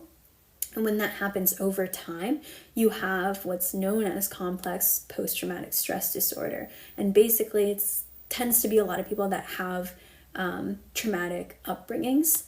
So a lot of people do have CPTSD, and it's not widely diagnosed. Okay. Glitter Baby Cola says he wanted to be friends, but I said I can't be friends right now because I still have feelings, yet they still text. Well, then create that boundary for yourself. If you can't be friends, and I think that's a really healthy boundary for you and really like good recognition, and I'm so proud of you for realizing that for yourself, because it's really hard, especially when you care a lot about them and you appreciate their presence, but putting yourself first in that way is so powerful and important. So if they can't recognize that you need space and you've told them that explicitly, it's okay to not respond or to block them or mute them for some time so that you can have the space to heal. That's not unhealthy or toxic. That's called self-protection, and it's necessary, especially in these circumstances. So just you can communicate that clearly, and don't worry about how they feel about it. This is the time to focus on yourself. Some of these questions are so funny. Like, I know that people are trying to be mean, and you know what? This is a great example of confidence, I guess, because somebody said, Mary Puza, Bjork's version, said, love your wig. I'm not wearing a wig, but okay, if you're trying to take me down or something. And then also said, do you have diabetes? I don't have diabetes, so I don't know. But let's say that I was really insecure about my hair, or really insecure, now I'm like, oh my gosh, or really insecure about something else, like just how I look in general, or if people think I'm unhealthy, then those comments might get to me. But because I know myself, one, I know I don't have diabetes, and if I did, who cares? That's a weird comment to make about somebody. And two, I'm confident in who I am. I know I'm healthy. I know I love myself. I know that I don't need anybody online's approval, that those comments can just brush off. But if you're already questioning yourself, then maybe you would not post online, or you'd get off right now, or suddenly you'd be trying to fix yourself and make yourself seem perfect. Well, what good does that serve you? That's giving other people power and control over how you show up in your life. And that's going to also limit the way that you are showing up in your life. If you, let's say you want to be a big influencer online, but you're scared about what people think, so you never post, well, that's putting the power in somebody else's hands. Or you want a relationship that, I don't know, where you wear cute matching pajamas, but you think that everybody's going to think that's cheesy. So you never actually get that experience that you want. And then you're outsourcing your power and your energy onto other people, when you can just be confident about what it is that you want, what it is that you desire, and the life that you get to create for yourself, and then you can have it. You get to have what you want if you own what it is that you want. Okay? L. Gray says, first time I accidentally checked the phone of my husband tonight and I saw chatting many girls for paying. Oh man, I'm so sorry. That must be a big surprise. I think that it's time to figure out what it is that you want to do next. There wasn't a question there, so I'm not sure if you want advice there, but I am so sorry, as that probably came as a big shock. And remember your value. Don't make that mean anything about you. That is only a reflection of your husband or this man that you're with. It's only a reflection of him and his inability to ask for what he wants, his inability to be honest, his inability to show up as a partner. All of those things are about him and not about you. Sorry, I'm reloading everything back here. Give me one sec. Okay. Bro, I want to be mysterious, but I'm such a good... Why do you want to be mysterious? Sometimes being not mysterious is trying to share too much about yourself to create false closeness. So that could be a problem. But also, you don't need to be that mysterious. Some people, girls like golden retrievers too. Remy Boy said, guys, don't listen to the host to be toxic. Toxic relationships are good. Don't be communicators. Okay, if you want a toxic relationship, have a toxic relationship. But the people that I'm talking to are the ones that want a healthy relationship. I know that the ones that this actually resonates with want a healthy relationship. If you want a toxic relationship, be my guest. But ultimately, I don't think you're going to be as happy as you think. Sam, how do you know if they will reach out to rebuild if I didn't tell her her faults during breakup? Why do you need to tell her her faults? And why do you want her to reach out to rebuild? That's my question. How do I know I was dating a narcissist? If I think the term narcissist is overly used these days, and it's not truly understood. You might have been dating somebody who couldn't take emotional accountability, who couldn't empathize with you, who couldn't reflect and didn't have self-awareness and didn't want to work on the relationship. Sorry, there's an orange cat outside the window. It's really cute. Who didn't want to work on the relationship. And my question is, does it matter if they were a narcissist, or if they were just emotionally unavailable, or if they were avoidantly attached? There are some differences, but what does that do for you?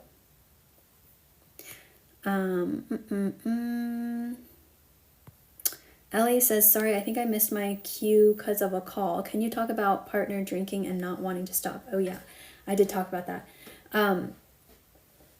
That comes down to values. So is it a mismatch in values? Do you want a partner that doesn't want to drink very much or often or at all? Or do you want to be with a partner who drinks a lot?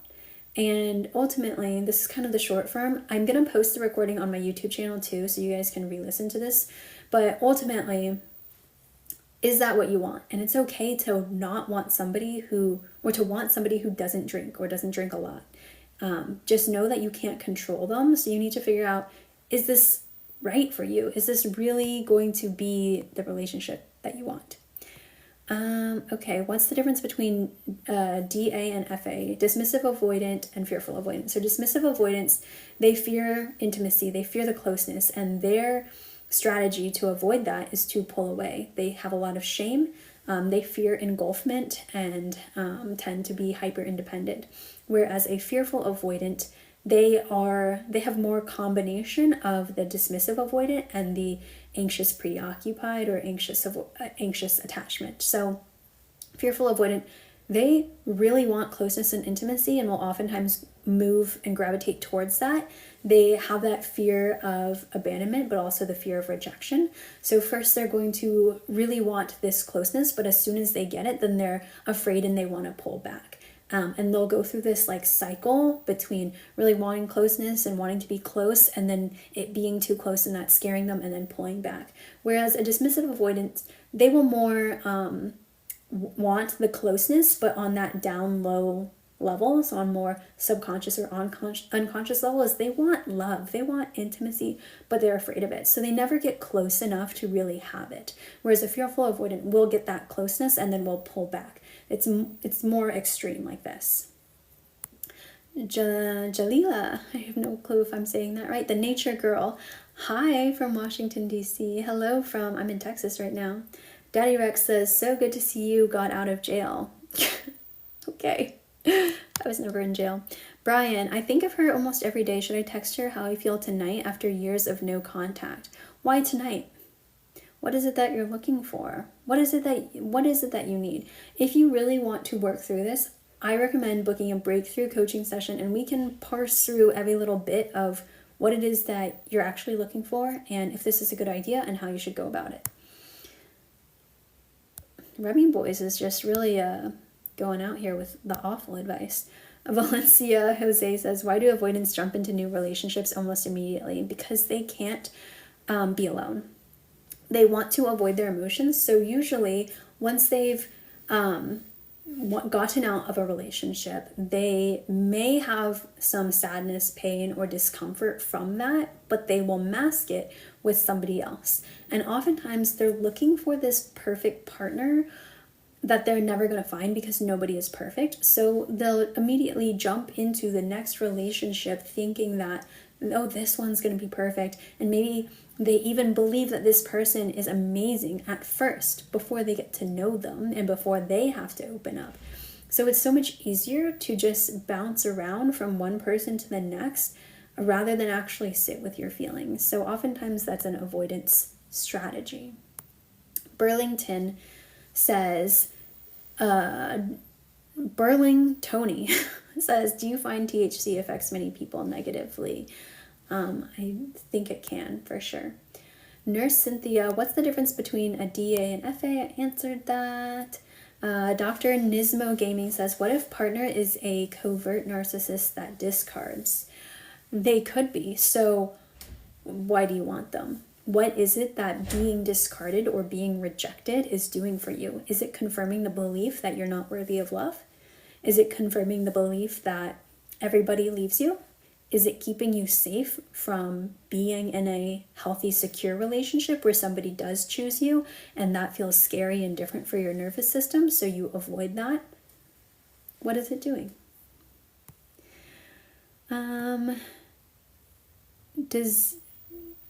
Okay. Lots of random comments.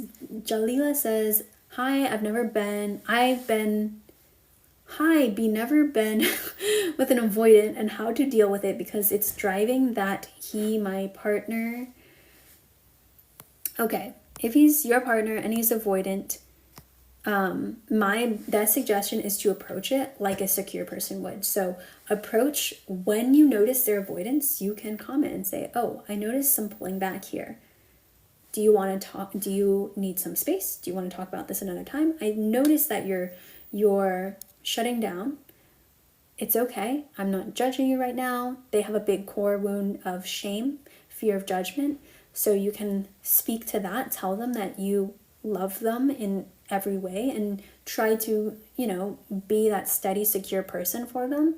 Work on your own anxious tendencies, but also know that you can't fix them. You can't force them into opening up or into wanting to be close. And you need to also recognize, are they showing up for the relationship? Are they trying? Or are you the only one that is trying to have a healthy relationship, trying to build something good for both of you?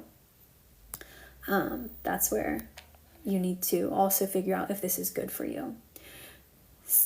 I'm so sorry, I don't know what your name is, but I'm scared of approaching women because I was told they don't like it. Is it true? That's not true. Women, There are some that may not like it, and it's really about the way that you approach. So there are a lot of women that want to be approached, that will go out to a coffee shop or to a bar simply because they want to meet someone, or they're hoping. I promise you, there's content for women that's like, go hang out in the grocery store and meet men there, or go to Home Depot or Lowe's and meet a man there. Women, they want to meet their man, just like you. You want to meet your wife, she wants to meet her husband. So they do want to meet people, and they're open to being approached. You just have to know when the right time is. So maybe the right time isn't when they're doing Russian deadlifts at the gym. Maybe the right time is when they're taking a little break or getting water. They want to be approached, but you need to approach. Don't be creepy about it. Don't be forceful about it. Be open, be genuine, have clear like intent. Don't be weird as far as like making it sexual or uncomfortable, or trying to be friends, but even though you know that you don't actually just want to be friends. Be clear, be honest, and don't make her feel like she's forced into any sort of decision.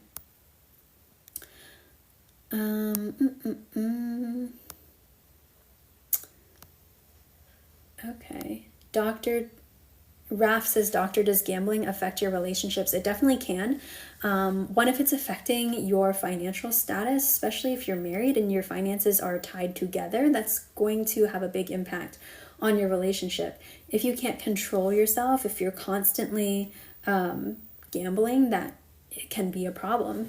If any addiction can be a threat to a relationship, because really the definition of an addiction is that you're doing something so much that it's causing negative impacts in your life, and you can't get away from it. So if you are addicted, and you didn't say necessarily gambling addiction, but we're going to go to that extreme, because gambling in itself, here and there, maybe you're playing a card game with your family, or you're betting on one thing once a year, yeah, that's probably not going to have a huge impact.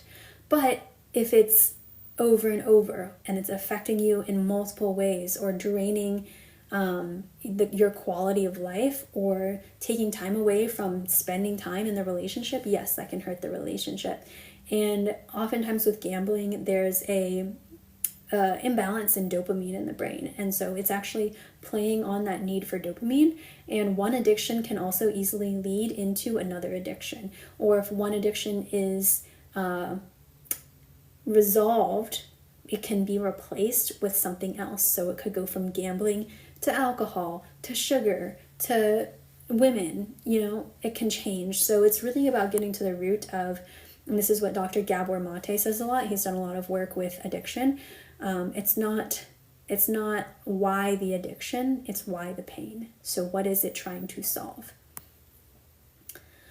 Justin says, how do I learn to trust my girlfriend more? Well, why don't you trust her? Has she done anything not to make you feel like you can't trust her? And if you need to trust her more, if she hasn't done anything, then this is about learning to trust yourself, to be able to handle whatever comes up. A lot of the fear is that we're afraid we won't make it. Or even if it's unconscious, even if it's just our nervous system, our body is afraid we can't handle the pain of the heartbreak, or of being cheated on, or the betrayal. And that's why there's fear and anxiety that might be coming up in the relationship. So how can you create that safety within yourself? How can you create reassurance within yourself that you're going to be okay no matter what? Rob, you again. I remember. Thoughts on fixing a relationship when there's been unintentional emotional abuse from other partner. So if it's unintentional emotional abuse from the other partner, it's probably from just a lack of emotional intelligence, maybe a lack of empathy or awareness. So this is where it's important to have a really open, honest conversation about it. If the other person can't or isn't willing to do that, that tells you everything you need to know about where this relationship is going. Because if they can't or don't want to, then you can't work on it, and you can't have a healthy relationship from it. So share, I would focus on not so much the specific things that happened that hurt you, but share the emotional impact of what happened. So let's say they forgot to pick you up. Oh, that sounds so weird. Like, because that's not necessarily what you're talking about as far as like emotional abuse. But let's say they made, like, you shared a vulnerability and then they made fun of it. The pain isn't so much that they made a joke about you. The pain is that you felt betrayed, that you shared something honestly with them and they used that vulnerability against you. So it's the hurt of not being able to feel like you can trust them anymore. So focus on the pain of what's coming up. Create a plan for how you can prevent that from happening again. And share appreciation still and gratitude. Those are always, appreciation and gratitude is always going to help you in a relationship for you to be able to talk through what it is that you want to need, anything involving conflict. Obviously, it can get to the point where if you're over appreciating or over showing gratitude and they are a wall and not reciprocating in any way to that and not making progress in the relationship, then at that point it could be fawning or people pleasing. But simply expressing gratitude is not going to be bad, and it's going to be helpful in the long run. Sammy Mata.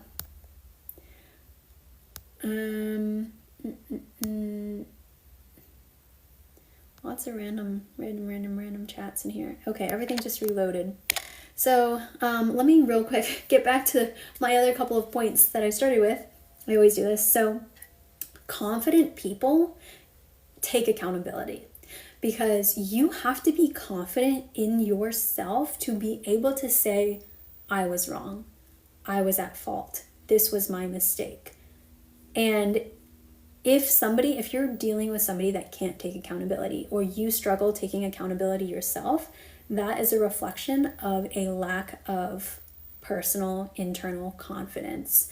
Because when that happens, if you're afraid to do that, if you're afraid to admit your faults or your mistake, it's because you have this shame, or they have this shame that is coming up that says, oh gosh, I did something bad. I feel like such a bad person. I can't admit that.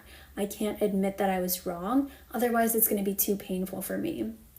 So accountability is so important in relationships, because no matter what, at some point, you're going to hurt the person that you're in a relationship with.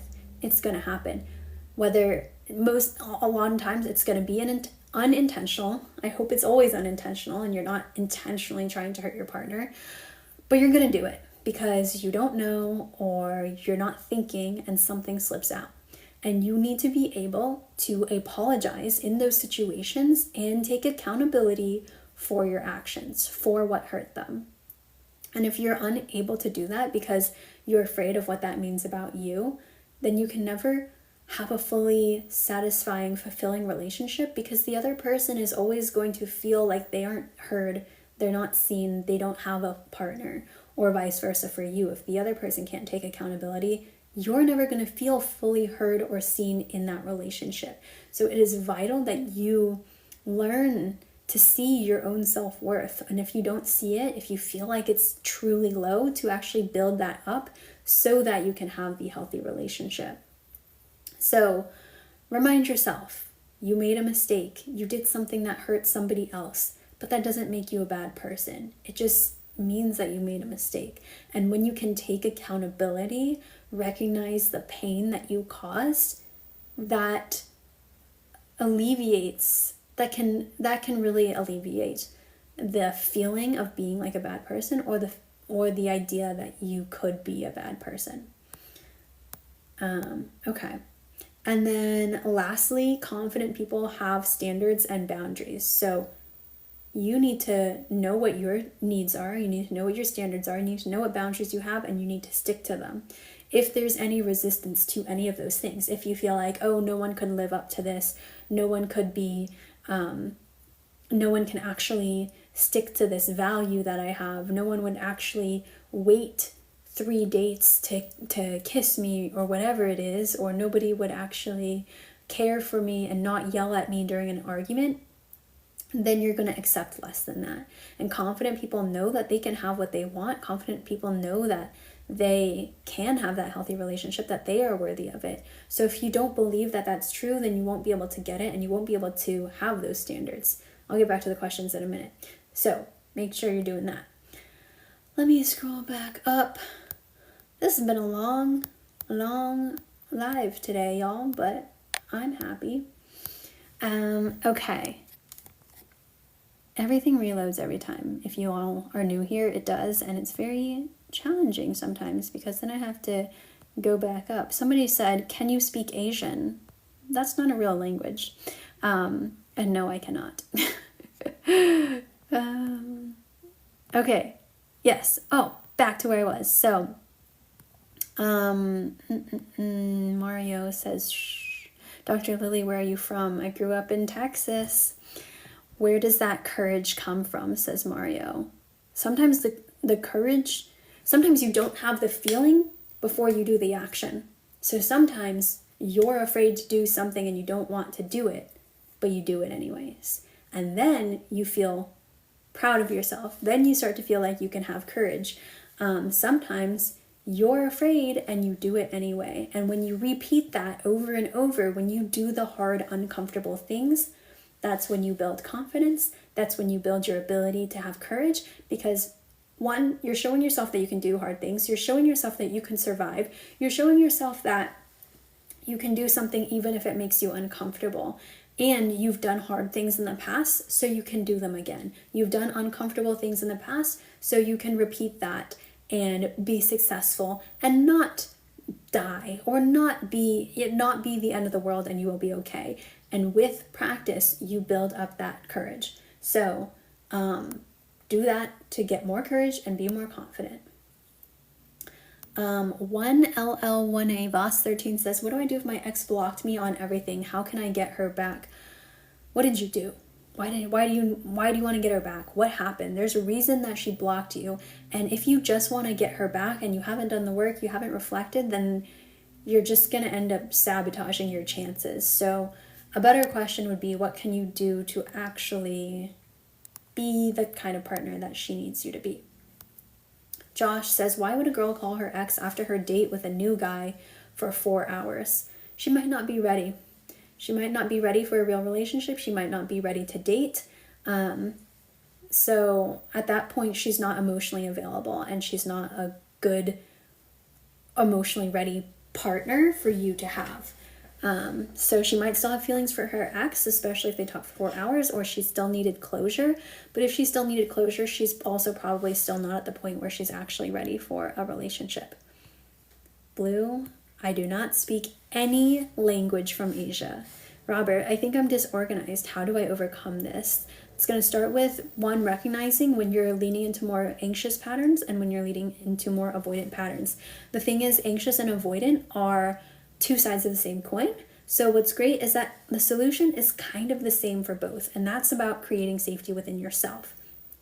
Identify helping your nervous system feel safe even when there's closeness. Helping your nervous system feel safe when there's distance. Helping your nervous system feel safe when you don't have control. Attachment and insecure attachment styles are largely about control and needing somebody to see you a certain way, needing yourself to feel safe by another person acting a certain way, needing to control an outcome so that you can feel safe and secure. So when you are able to release that control, create that safety within yourself, then you start to heal the disorganized attachment. Jesus loves you. Thank you. Blue, I need help. I lost the passion to cheat in relationships. How do I get it back? You don't. Henry, caught partner cheating in front of our daughter and been talking to other guys on social media. That sounds like not the partner that you want. Zay says, all of those things for me personally. Luna R Extra says, if you're rejected as a guy, should you keep staying as a friend? Well, I don't think that's a bad thing. I think male and female friendships can be very healthy and helpful. But do you still have romantic feelings for her? Can you actually see her as just a friend without making it weird, without wanting more? If you can do that with pure intentions, then you can stay as a friend. You might need a break, you might need some time, but I think it is possible. I think it takes emotional maturity, but it is possible. My boyfriend is going through a rough time in therapy and he's pushing me away and being distant in communication. Why is that? You can share that you're there for him, but depending on how far he's pushing you away, you might need to really share on what you need in your relationship and how you can navigate that together, navigate that space together. Space isn't always bad, but you have to do it in a safe way for both of you. Okay, I think we're gonna wrap up soon, but I have so many more comments here. Stacy, marriage trauma. Husband and me were doing therapy. He canceled it. Now won't talk to me about anything. Okay, oof, that is a lot. Think about, so what is it that you're looking for here? Because it sounds like you want to save the marriage, but your husband needs to be able to want to save it too. Otherwise, you can't do all the work alone. And he's not talking to you, and he's not willing to go to therapy. So what is it that's left for you? My best recommendation is to focus on you, focus on your own happiness, focus on your hobbies and things outside of work, your friendships. If you have children, don't try to force anything with him, because force comes from control. Try, if you need to, obviously you want to still work through things, so co-create with him. And what may be helpful is to talk about what makes you happy. What does he do that you appreciate? What would make you feel good? That's feminine communication. Men respond very well to women who speak from the feminine, so that's going to be important. Share, it feels so good when you take care of me, or it feels so good that you planned a date. Whatever it is, rebuild that closeness. And then, maybe what would be helpful if he wants to save the marriage too is to create times where you are just emotionally connecting to each other. I think it's really important for people to do relationship check-ins.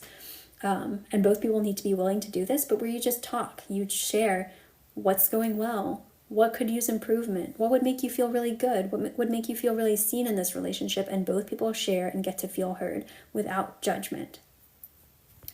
Francisco says, bro, this can't be that hard, just what feels natural. Tony says, you're a doc, how old are you? I am getting close to 30, I'll say that. I love no contact, so much relief, yes. Ree says, is it wrong that a small change in tone of my voice is considered yelling? I don't yell or speak loud. It depends. The tone can convey a certain message. So if it comes off as super accusatory, it might feel like yelling, even if you're not raising your voice. So I'm not necessarily saying you're wrong, but it could be an opportunity to work on your communication. Stephen Pro says, hi, hello. Joe says, you're so pretty, if you hit me. What? If somebody hits you, you should share. Ree says, is Pokemon TCG considered gambling? I don't know. Zoo, avoidant, still in contact, blocked on Instagram, location off and off, PS, but has number, Snap, and TikTok. I'm not sure what that means, but it sounds like they're trying to get away from you. And I would recommend, oh, you said she messages me once every day. Should I do no contact? I ended up replying after 24 hours. If you're not broken up, I recommend you end the relationship, because it's not a real relationship at this point, and go no contact and work on healing yourself. Adam, how do I break up with my girlfriend of over 5 years, being only 21? Feel like I've grown without her. Share that. Oh, I put that in the wrong time. I have another meeting coming up. How do I break up with my girlfriend? Share how you've grown without her. Maybe you don't need to break up. Maybe you just need to grow together. I don't know what the difference is now. as far as you two, like where you're growing, where you're going. But maybe have a conversation about what it is that you need. Are you sure you want to break up, or is there something else that could happen to save the relationship, or something that needs to be done? Zoo says they're the worst, stonewalling, gaslighting. Why are you staying with them? Why? Why?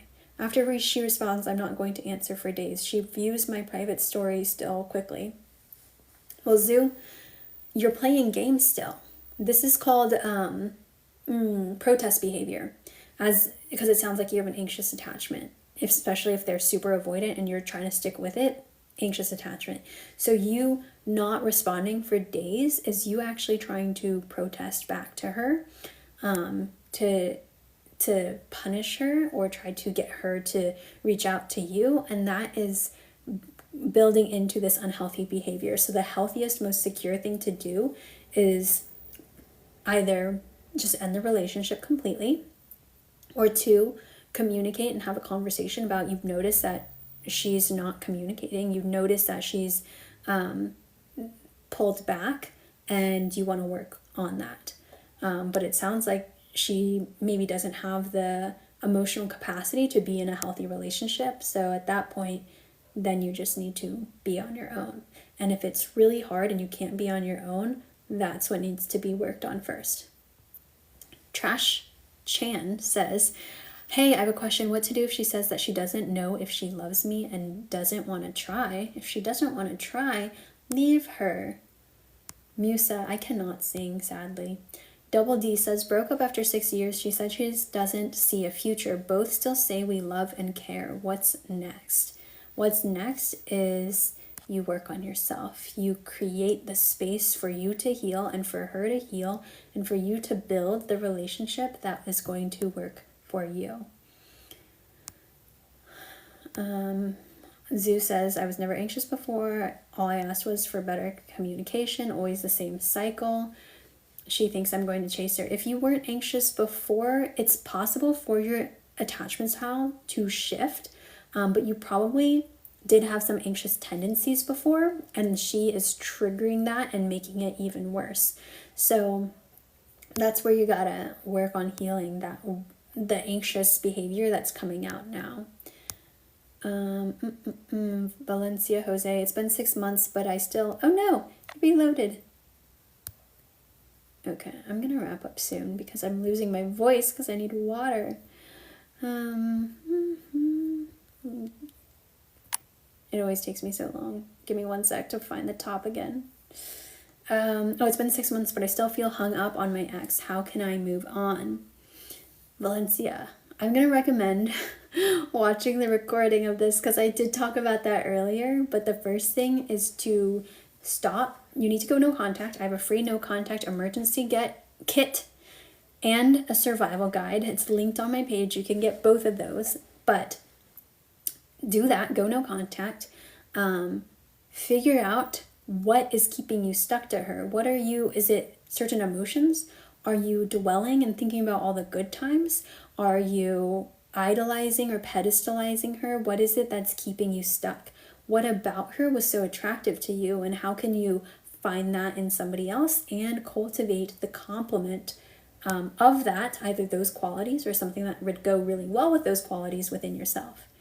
Rainy Boy says, guys, if you ever feel like life is going a little bit too hard, just play Come Back to Earth.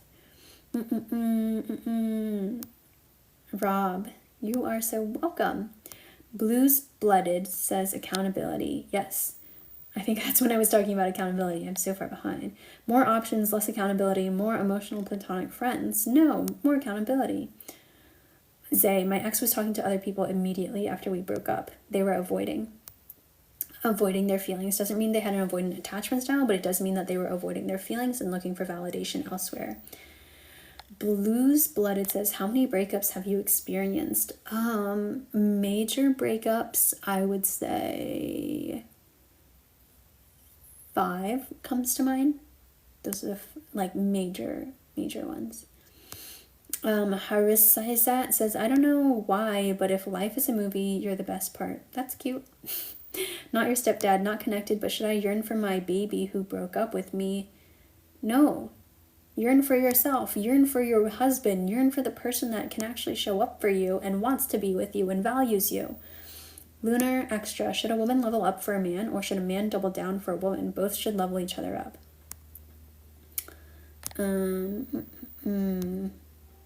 I don't want a look weak woman because I always want to be with him because I am spoiled. Help me. You aren't a weak woman if you have your own life. Hi, Agus or Agus. If you have girlfriend but her cheat for 3 times, it's okay, or just leave it. Dexter, leave her. You have to value yourself. You have to value the kind of woman you want. Stick to that. I don't know, D. Jimmins, why you can't see the comments. KK Lee, happy birthday. Sagittarius, right? Yeah. December 19th. New says, hello, doctor. What can I consult with you about?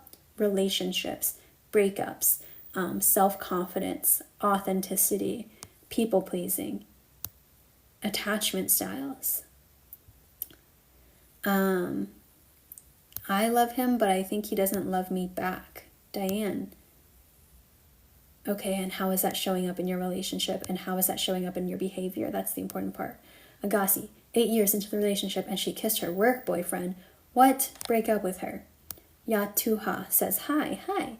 Slowly, ma'am, I gotta learn. I'm going fast because I want to get through y'all's comments, but this has gotta go. This is not pre-recorded, this is live, but the recording will be on my YouTube channel, so you can catch that there, because I got a lot of stuff in this one.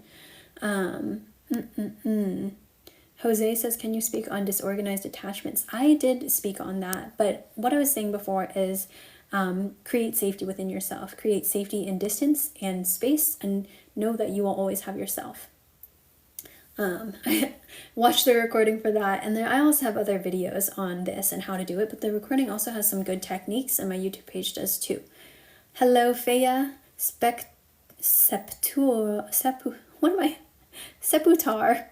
Why can't I say that? Said your kindness. Thank you. Aquaku says, after reconnecting really well, my ex blocked me. She'd explain / need space, but it's been almost a week. It depends. I don't know what you're looking for there. Brian says, you are a doctor, right? I am a doctor. I am a naturopathic doctor licensed in Arizona. I can do primary care. I also will sometimes do virtual health consulting as well in other states, but not as a doctor, just with the knowledge. Princess Fiona says, a guy invited me to his house on the first date. What does that mean? He's not serious about you. Brian, yes, I'm a naturopathic doctor. So that means that I can prescribe medication, but I also am licensed and trained in acupuncture, manipulations or adjustments like chiropractors do, IV therapy, minor surgery, pharmaceuticals, lifestyle medicine, mind-body medicine, nutrition. We got a year of nutrition. We know how to heal with food and herbal medicine, botanical remedies. Why don't forgetting all the things we learned? But yeah, a bunch of different things that I am trained in and use with my patients. Jose, thank you. I definitely need to find my own hobbies away from him. Yes, I made it to the end. Thank you all so much. I do these lives every single week. Hello, Jenny. I do these lives every Friday, so I'm so appreciative and grateful that you're here. I'm in Texas right now, so it's a little different than normal, but yes, they always have this open Q&A portion. More information on my page. I have a free no contact emergency kit on my page as well, and you can apply for private coaching on my profile, or you can just book a breakthrough session with me and we can dive deep into everything that you're going through, what you need to work on, what path you need to take, how you should respond to certain situations, and you get targeted advice, tools, techniques to help you work through all of that. Okay, Neds, thank you. A few last questions. Brian, teach me and I will save many human without, I don't know what that means. Jose, my YouTube channel, it's under my name, Dr. Lilli Niester. It's linked on my page. It's spelled just like this, so DrLilliNiester, on YouTube, but it's also linked so you don't have to remember all that. But yeah, this is going to go up as the recording as well. And then I have my other my other recorded lives on YouTube too, as well as a lot more videos. Aquaku, last thing. She said she'd explain and that she's not upset, but she's been active and I haven't heard anything. You have to focus on you. You have to end it if she can't communicate. All right, everyone. Have a great rest of your day and Merry Christmas, because I probably won't see you before then. And Happy Hanukkah. I think we're in Hanukkah right now, and I'll see you before the new year. All right. Bye.